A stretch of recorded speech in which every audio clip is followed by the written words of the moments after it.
Hello and greetings from Porirua, New Zealand. So although we were meant to be together on the Wellington in London, we're actually in Wellington, New Zealand. So a little bit ironic there. Happy 90th birthday, New Zealand Women's Association. It's really fabulous to be here with you all today. And thank you so much, Marianne, and to your wonderful committee for inviting me to join you. And wonderful to see so many wonderful faces and all those glorious hats. I am currently living with 20 kilos of travel luggage, so I'm sorry I'm limited on my wardrobe, so no hats here for me. Now, I know that you had a fantastic celebration planned, and I just think it's incredible to see you working together with the Businesswomen's Network, seeing you come together, and in true Kiwi spirit, here you are showing innovation, tenacity, and displaying our world-famous can-do attitude. So bravo, ladies. Now, Marianne, I know that we missed out maybe some of my bio, so I will repeat some of that here. She has given me quite a broad brief of selection of topics to talk to, and suggested that I talk about sharing the highs and lows of my time at Kia New Zealand as their UK Europe Regional Director, in which I've been in that role since 2015. Or looking at my connection to the New Zealand community groups, such as volunteering with the New Zealand Businesswomen's Network, later with New Zealand Society, of which I was president from 2013 to 15, and the collaborations with the Women's Association. We worked together on fundraising for the stained glass window at Brockenhurst, commemorating WW100. There were even stints there for me with FANZA, as membership manager for the Festival of Arts and Literature for Australia and New Zealand. And not to forget that I was the research assistant for Hilary Timmins' amazing broadcast series, Dream Catchers, which celebrated New Zealand's contributions of a magnificent people in the UK. And of course, I could talk about my involvement in bringing together the Peace Vigil at Trafalgar Square in response to the Christchurch mob shootings in March 2019. And most recently, my being named the 2020 Air New Zealand UK New Zealander of the Year at this year's Waitangi Day Ball. So of course I could talk to all of that and the amazing adventures and the challenges faced during my time in London. But as we're here celebrating the 90th birthday of your wonderful association, that the word that keeps coming up to me is journey. Journey meaning to travel or passage from one place to another, a passage through life. So this seems so appropriate when celebrating this special milestone. And as I consider the journeys that you've all had to be in the UK, the lives that you've created away from home, and as I think about the wonderful women who have been guardians of the New Zealand Women's Association over the years, I couldn't help but reflect on some of the amazing women in my life and who have contributed to my own journey. And so today, ladies, I'd love to introduce you to some of them. So we start with Merihana Susan, born in Otago in 1833, the daughter of Mary Tamaraki, which was following a liaison with John Whitehouse, a master mariner. Merihana was raised in care of others, and in her adult life had 12 children over the course of 3 marriages to Frederick Williams, Joseph Rigby, and John Blaine. Merihana is my great-great-great-grandmother, and it was the birth of my great-great-grandmother Edith Williams in 1872 from her 3rd marriage to Frederick Williams that created our family line. It is thanks to Merihana and her Māori whakapapa that I have been able to trace our whānau and our family to the Takitimu Waka, Ngāi Tahu Iwi, Te Rau Aroha Marae in Bluff, and a family history that weaves us from Otago to Napier, Wellington, the Chatham Islands, Auckland Islands, and the Foveaux Strait. Now, trying to imagine her moving around the country by sea and being born in a pre-treaty world, raising children in a post-treaty Aotearoa, this fills me with questions and wonder. And then I think about young Martha Jane Hunter, who left Dalryan, Ayrshire, Scotland, aboard the Nelson boat from Glasgow in late 1875, travelling with her husband James and their firstborn Margaret, board bound for Dunedin, New Zealand. From here, they travelled to the west coast and settled in Westport.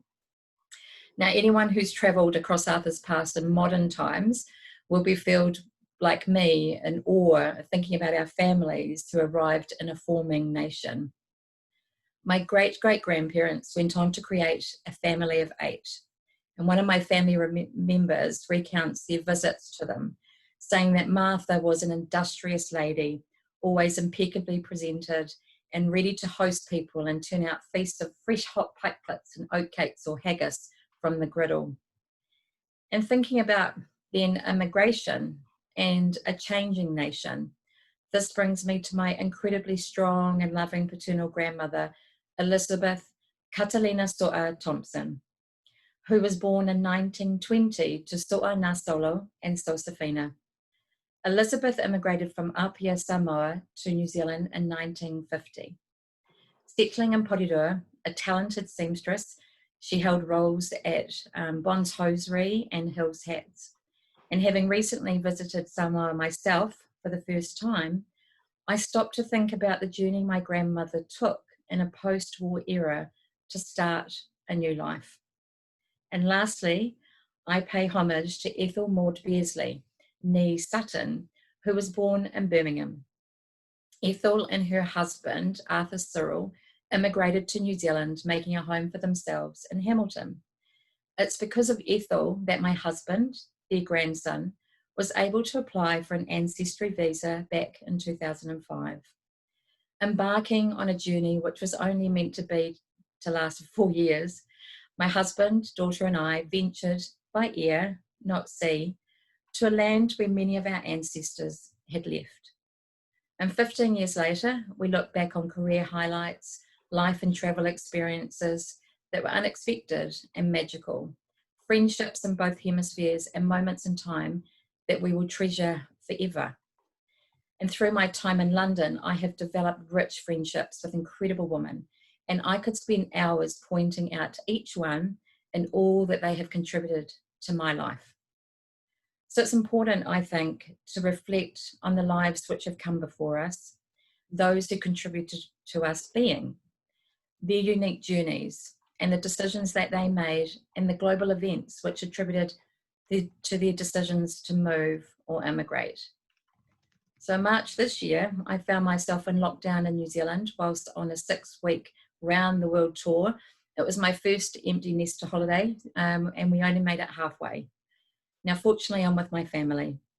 And since then, we've made the decision to unravel our London lives and to start a new adventure here in Wellington. There is nothing quite like a pandemic, they say, to help us reflect on what's important, what's necessary, and what is possible. For all of the wonderful events I've created, the VIPs I've hosted, the business connections that I've facilitated, and the inspiring leaders that I have met, the support I've been able to give New Zealand from the UK, do you know what? The one thing that has truly got me through all of life's challenges and celebrations is the knowledge of who I am, where I'm from, and friendship, like the ones that you have. Being members of the New Zealand Women's Association, togetherness brings you together because of your shared love of a place, while celebrating the choices that you have made in your own personal journeys and your decision to call the UK home. So happy birthday, ladies. Celebrate all that you bring as guardians to this important organisation. Thank you. Thank you so much, Tania.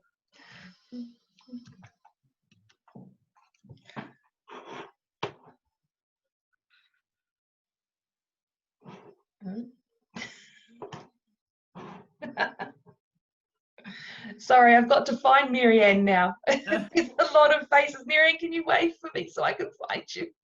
Oh, I'm here. Oh, there we go. Thank you, and thank you so much, Tania. Thank you so much. I'm quite touched. I don't want to be emotional at this point in the proceedings, but I do. by by the warmth of your words, by the wisdom, and by the distillation of your experience. We know that you decided not to come back to UK. You were thinking what would trigger that decision, and now you have definitely decided not to. So we're going to miss you over here, but look how easily well, not so easily perhaps, but look how successfully we can be connected. So all the very best, Tania, for your next stage in life, and thank you so much for being with us today. Now, we're going to move from that nice introduction to our association. We're now moving to Yvonne Riley, who was president of in the early 80s, 82, 84. She said to me, I was just a stay-at-home mum, but when I looked at details of what she did during those years, she was quite a busy lady, and she readily agreed to speak to us today about her time as president, her recollection, a bit of history perhaps of the association. She was in fact the 23rd president. I'm the 42nd. It's a bit hazy how many there were at the beginning, but anyway, she was around a good while ago, and she's bright as a button and with us today. So Yvonne, channel your time sort of presenting New Zealand to groups around the country, which you did for a time, and we look forward to welcoming you and to hearing two anecdotes and a bit about your time with New Zealand Women's Association.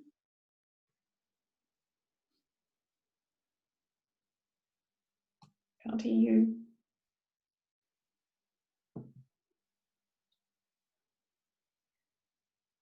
You can't hear her. Oh, Yvonne, we can't hear you.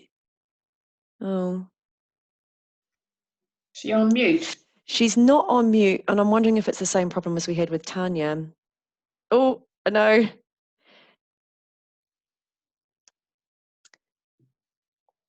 Hang on. Oh, Here we are, we've got you. Yeah. Bad luck. Next of you.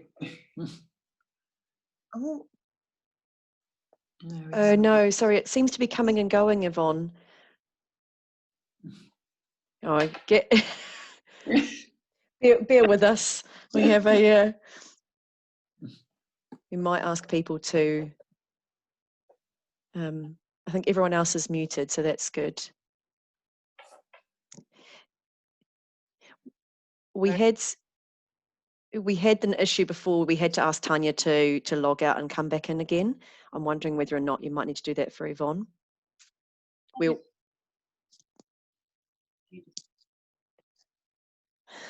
Thank you, in-house tech support. We'll get there.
She's coming back in now, so fingers crossed.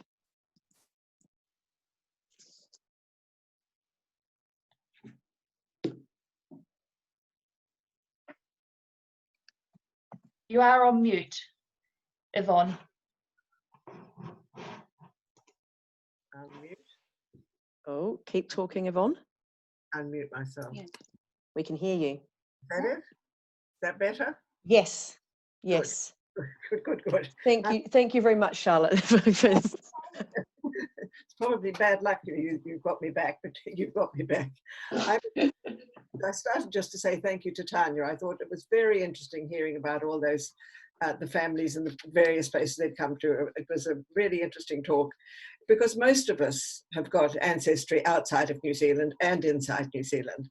And those early women that came out to New Zealand were very tough women. And I think that's why we're all quite strong women as a country now. We've got that heritage of the sort of women that went out there had to work hard to make things as good as they wanted. I didn't know where to start on this occasion, but on an occasion like this, but so many happy years have been associated with New Zealand and so many good friends made. It's really an honour to join you all today on our 90th birthday. My talk will probably be a bit more light-hearted than Tania's and just a few funny incidents that happened to us along the way. But in the early days of my marriage to an Englishman and my coming to live in England, I felt I had to make English friends, not to drop my New Zealand friends, but to make an effort to fit into my new life. And it was not always easy, and I'm sure others of you have experienced this. I called things by different names, I pronounced things differently. And through all this, my good friend Mary Snelling was nagging me to join her at the New Zealand Women Coffee Mornings. So along I came and I walked into a room full of people who sounded like me, who understood me, who welcomed me, and I felt totally at home. And from then on, I came regularly and made lifelong friends, and here I am, not coming so often, but still getting a warm welcome. In fact, this is exactly why in 1930, the High Commissioner, Sir Thomas Wilford, suggested establishing a women's club to be run in those days by the High Commissioner's wife, and to support and help New Zealand women and their families arriving in England to adapt to their new roles in their lives. And New Zealand Women's Association has filled this role well and helped the High Commission whenever they asked over many years.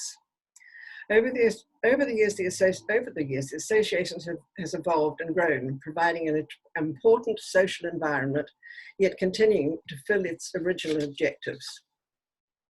I was on the committee from the early 1970s to the 80s, and during this time we made several changes. Probably the biggest of these changes was from morning coffee to lunch. Members who lived out of London found it getting to New Zealand House by 10:30 was a rush. So we decided to try lunch, allowing them to get children to school, a little bit of London shopping, and then a relaxing lunch and home in time for the children again. Because in those days, most of us were, as Marianne said, stay-at-home mums. Where am I? This seemed to work well, and the lunch became the norm. Now the facilities in the penthouse kitchen were left a lot to be desired in those days, but we did one really big plus. We could usually get 3 or 4 parking places in the New Zealand House garage, and this certainly made the transport of food much easier. Mind you, I remember Jenny Buxton arriving in one day from Northwood, Northwood, that's where she lived, by tube, carrying a bucket full of coleslaw all the way in the tube. Bigger events like the Christmas lunch, maybe a drinks party, we once even had a barn dance complete with hay bales, were usually held downstairs in the ballroom, which is where the sports cafe is now, no ballroom now. This had no kitchen. If it was an evening event, we could use the staff cafeteria kitchen, but that was even on the mezzanine floor on the other side of the building. But by daytime, we cooked upstairs in the penthouse and brought it all down in the lifts. One Christmas lunch, I got into the lift carrying a tray of hot mince pies. The lift stopped one floor down at what was then the Martini Terrace, where a drinks party was in full flow. The lift filled with what could only call very happy men. I was wearing my name badge, so hello, Yvonne Riley. Happy Christmas, Yvonne Riley. Look at those, look nice, Yvonne Riley. Thank you, Yvonne Riley. By the time I got to the ground floor, the mince pies were mainly missing. One thing that I had that I think added a lot of enjoyment to the lunches was the addition of speakers. Early on, we only had 1 or 2 a year, but this is now expanded to a regular monthly feature. 2 of the early speakers that I remember are Barbara Cartland and Joyce Grenfell. Joyce Grenfell, as you can imagine, was marvellous. It was a great treat. Barbara Cartland arrived in a cloud of pink, bearing royal jelly and honey, which she espoused at that time. And at the end of the talk on healthy foods, face and skin care, she regaled us with stories of the evils of alcohol. Now, if you put a piece of liver in a glass of gin or a glass of whiskey and leave it overnight, by morning, the piece in the gin has dissolved, and the piece completely dissolved, and the piece in the whiskey glass considerably dissolved. But put it in vodka, and voila, it's as good as new. Guess what she drank? Some of you will remember Rachel Windsor and Tony Curtis, 2 stalwarts of the New Zealand Women's Association. Rachel was also very involved with the Maori Club and often brought them to entertain us. Rachel was one of the members chosen to meet the Queen Mother when she visited us. She gave a sweeping curtsy and then said, "Mum, we share a surname. My name is also Windsor." The Queen Mum was charmed and spent a lot of time talking with her.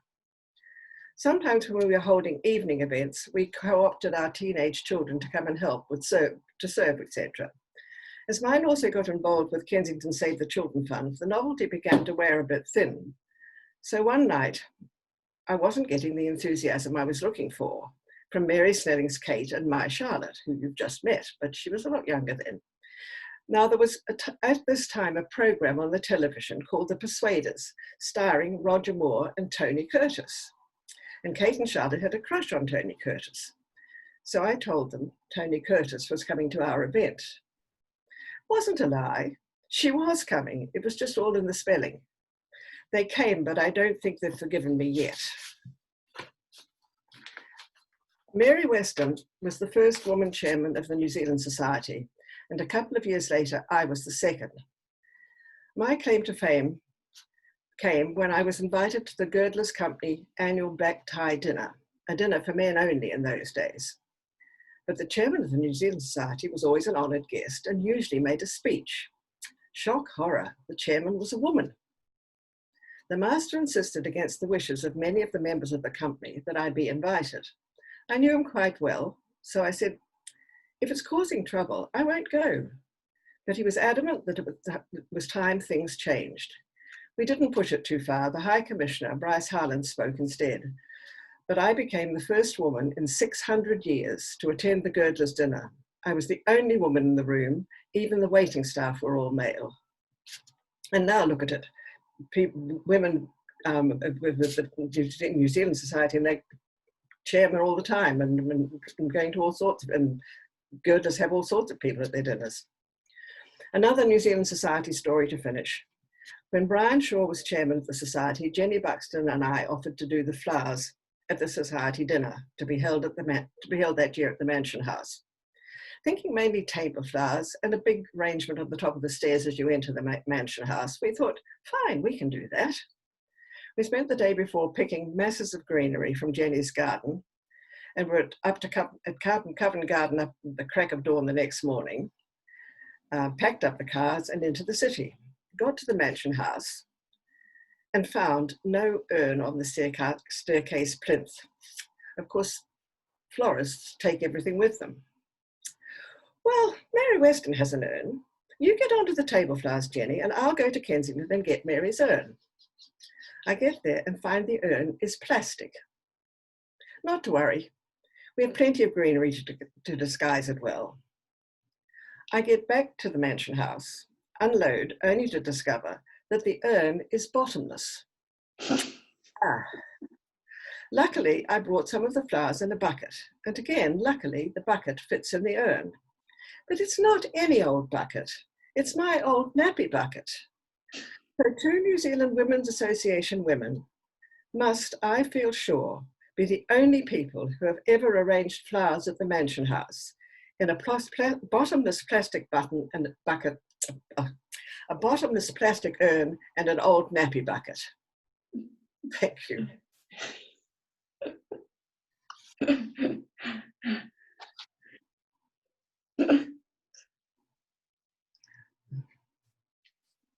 Marianne, if you can say something, I'll find you and I can bring you back up. Or I can say something. I've got her. There you go. Thank you. Oh, Very entertaining. And you were quite a pioneer in your day. I knew you had it in you. Thank you so much for the effort you put into speaking to us today and for your lovely reminiscences. I think we've all been very well entertained. And thank God we don't, well, now actually the president still does do table flowers, but we don't have any problem with urns. It's really interesting to hear about the transition from coffee mornings to lunches. I did say to the committee, organising a lunch feels like a piece of cake compared to organising an event in the virtual world, but that's because we're just new to it. Moving on, I think I now need my technical support people to tell us I'm going to break out small groups and we can chat for a quarter of an hour to each other. So yep. So I have hopefully allocated you all into a breakout group. Now, if you haven't done this before, what's going to happen is I'm going to click a button and you're going to be virtually transported. So you don't necessarily need to touch anything at this point. If it doesn't work, you stay in the main room and myself and Jude will be there and we can send you into another breakout room. So you're hopefully in groups of kind of 6 or 7 of you. And we're going to give you until midday just to kind of have a chat with each other, compliment each other's hats, talk about whatever it is that you want to discuss. And if you've got any questions, then you can come back to me. But yeah, just I'm going to press the button, and you all need to you'll disappear into breakout rooms. So hopefully it all makes sense.